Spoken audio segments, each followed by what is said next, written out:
네, 글로벌 증시 주요 이슈 짚어보겠습니다. 보도국 이인철 기자와 함께하겠습니다. 안녕하세요. 네, 안녕하세요. 네, 간밤 어떤 이슈들이 있었습니까? 네, 아쉽게 다우지수 13,000선 고지 등정에 또다시 실패를 하고 있습니다. 장마감 1시간을 남겨놓고 13,027선까지 올랐던 다우지수가 결국 약보합세로 마감을 하고 있습니다. 나스닥과 S&P 500 지수는 상승세를 이어가면서 전고점을 상향 돌파하고 있는데요.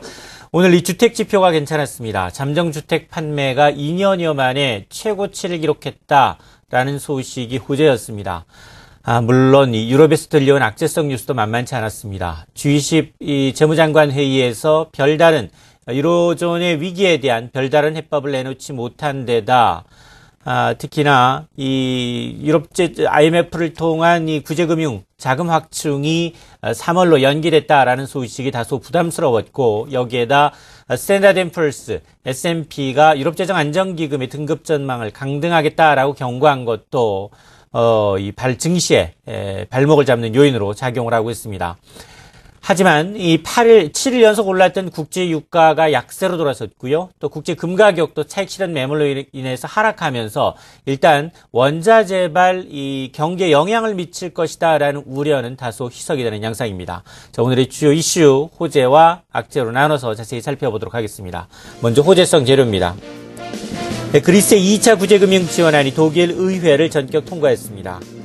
미국의 지난달 잠정주택 판매가 예상 밖의 호조를 나타냈습니다. 21개월 만에 최고치를 기록했습니다. 7일 연속 고공행진을 하던 이 국제 유가와 금 가격이 일제히 하락세로 돌아섰습니다. 다음은 악재성 요인입니다. 신용평가상 스탠다드 앤 푸어스가 유럽재정 안정기금의 등급 전망을 종전에 안정적에서 부정적으로 강등했습니다.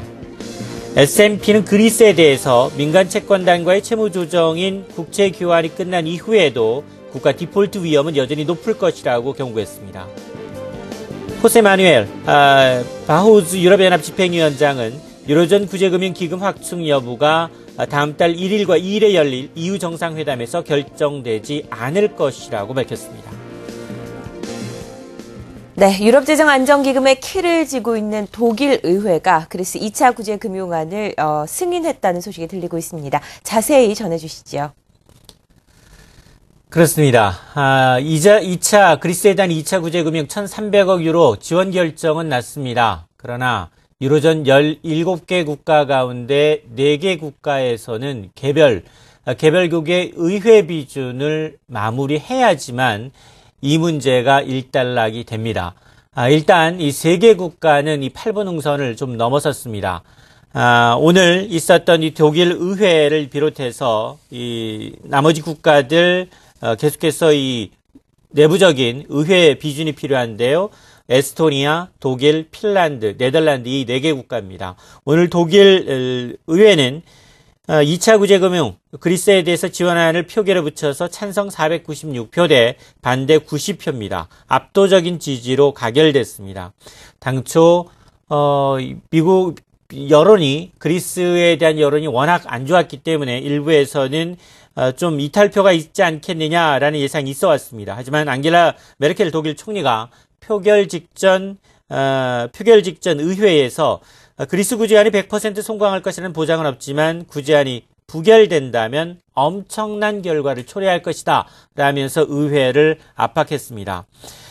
이로 인해서 일단 이 3개 국가 에스토니아, 독일, 핀란드의 경우에는 이 개별국가 의회 비준이 무난히 통과를 했습니다. 마지막 남은 이 네덜란드, 오늘 현지 시간으로 3월 1일 의회 비준이 필요한데 이 3개 국가가 앞서서 이 통과가 됐기 때문에 네덜란드 의회 역시 비준하지 않겠느냐라는 전망이 나오고 있습니다. 그러나 문제는 신용평가사 스탠다드 앤 푸어스가 또 한 번 유럽재정 안정기금의 등급 전망을 부정적으로 낮췄습니다. 가장 큰 이유는 이번 조치 프랑스와 오스트리아의 신용등급 전망이 강등됐기 때문에 유로존의 거대 2개 트리플 A 국가의 신용등급이 강등됐기 때문에 이를 반영한 것이다 라고 이 설명을 하고 있습니다.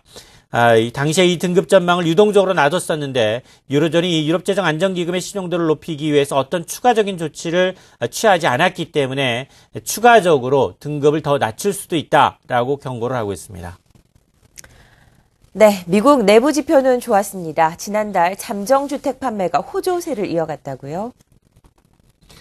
그렇습니다. 꾸준히 미국의 경제 지표가 개선 조짐을 보이고 있습니다. 그나마 이제 가장 취약했던 부동산마저 점진적 회복세를 보여주고 있는데요. 기존 주택 판매의 이 선행지표격이라고 할 수 있는 이 잠정, 미결 주택을 이제 구두상으로 거래하고 계약 조건에 서명만 한 상태에서 계약금이 들어간 이 잠정주택 판매 건수가 증가한 것으로 나타났습니다. 1월 중 잠정주택 판매가 전월 대비 2%포인트 올랐습니다. 97을 기록하고 있는데 이는 지난 2010년 4월 이후 1년 9개월 만에 최고치를 기록하고 있습니다. 기존 주택 판매 선행격이기 때문에 앞으로 향후 주택 판매에도 긍정적 영향이 예상이 되고 있는데요. 실제 이 주택 판매가 의미 있는 회복세를 보이는 건 아니지만 점진적으로 가격이 안정되고 그 깡통 주택이 팔리면서 완만한 가격 상승세가 이어지지 않겠느냐라는 기대감은 커지고 있습니다. 여기에다 이 가치 투자의 달인 워렌 버핏이 오늘 CNBC와의 인터뷰를 가졌습니다. 이 자리에서 오히려 단독 주택에 대한 투자가 매력적이다. 낮은 금리로 단독주택을 사서 장기 보유하게 되면 주식보다 오히려 높은 수익률을 기대할 수 있다라고 언급을 해서 부동산에 대한 관심이 한층 커지고 있습니다. 지금까지 글로벌 증시 주요 이슈였습니다.